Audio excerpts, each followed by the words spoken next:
Welcome to Mishna study, Masechet Shabbat, Perek Kaftat Mishnah He. This is the last Mishnah in the Masechet, Chazak Baruch, to everyone that's gotten this far.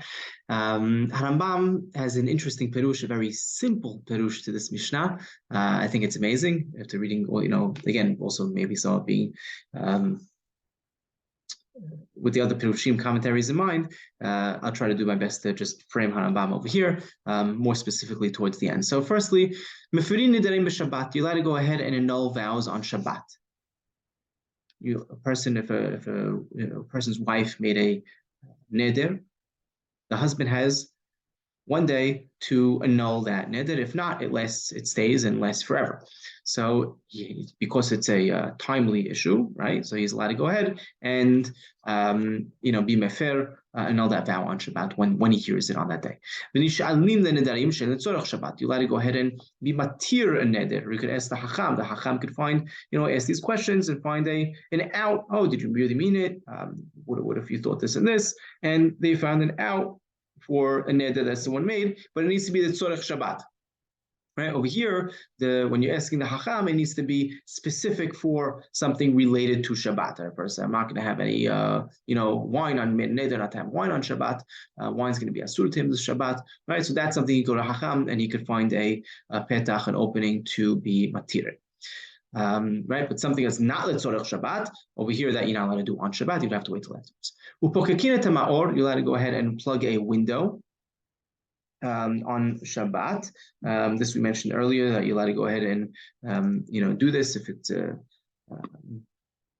cover it with a with a keli, as we mentioned. If it's going to be with a window curtain, so this really goes back to what we mentioned in the a couple of perakim ago in the 17th perek, whether or not you're allowed to do that. Go back and look over there, how we explained over there, but it seems like Chachamim allow it also. You're allowed to go ahead and measure, right? You're allowed to measure a matlit. Matlit is a small little rag. You want to know if it's 3 fingers by 3 fingers. That's the size for a piece of clothing to become tameh. That makes it hashuv enough to become tameh. If it's less than that, it doesn't become tameh. If it's more than that, if it's that or more, it is susceptible to becoming tameh. And you want to know, did it become tameh, did it not? You go ahead and measure it. You want to measure the mikveh, right? The mikveh itself, right, the shul mikveh is 1 amah by 1 amah by 3 amot high, right? 40 sa'ah, as we know today. And you want to go ahead and measure it to see if it's actually the right size, to know if someone could dip in it. Right? There was an actual case that happened in these rabbis' times. Right? Here's where Harambam is very clear, simple, different than other mefarshim. So what they do, they plugged up in a window with a tofiach. Tofiach is a cup, simply a cup. They tied a mekedah. Mekedah is a board, a small board with a reed. They wanted to know if this gigit, this bowl, had an opening of a tefach, right? Imlav or not. Right, so what happened? What's this case? Okay, so this case, the way Harambam explains it, is that there was a dead person in one house, in one room, and the adjacent room, right, there was, things inside. And they wanted to know, did the tumah pass from one room to the next? Now, how would the tumah pass? If the opening, if there's a window that's a tefach open, that's a tefach by a tefach, then the tumah passes through. If it's closed, if you have the doors closed, the windows are closed, then the tumah doesn't go out, through that window. So now we want to know, right? Tefach meviyat tumah, right? If you have one tefach, right, it could help the tumah could pass by. So now we'll learn all these laws in Masechet Awalot.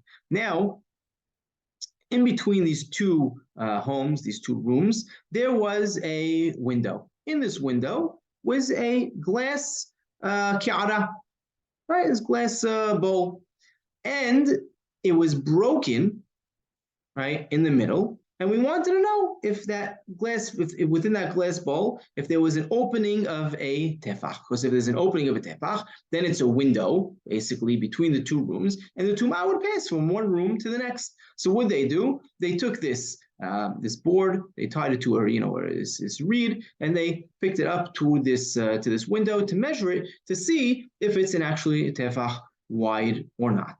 And that's what they wanted to know. But what do we see from here? right?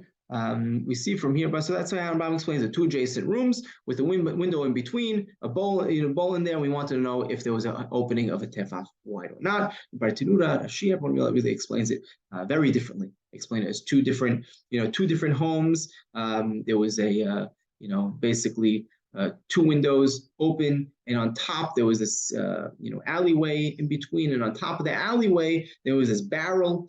And it's an interesting case, right? But Rambam really very simple the way we explained it. And over here, what do we learn from here? From their words, what do we hear?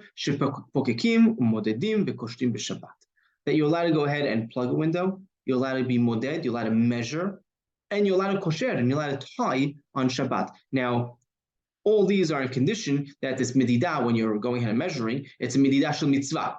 Also, right, when you're measuring, it's measurement of a mitzvah, right, the mikveh, right, that we're talking about, right, when you're measuring tum'ah and tahara, right, all these are for mitzvah. And tying has to be kashira shel mitzvah, you're tying it for a mitzvah. The second condition is by the tying that it cannot be for a kisher shel kayama, it can't be a permanent knot, right, so it's with gemi, it's with a reed, so obviously not a permanent knot, as we mentioned, and that really sums it up. That's our Mishnah, that's our Masechet, Berich Hamada Disiyan, right. Thank you, Kadosh Baruch Hu, for helping us finish Masechet Shabbat. Next Masechet, we'll move on to Masechet Eruvin, right? That speaks about a lot of the laws of Eruv that relate to Shabbat, hence it being the next one. Wishing you all Mabruk, Ma'ayil Hayil.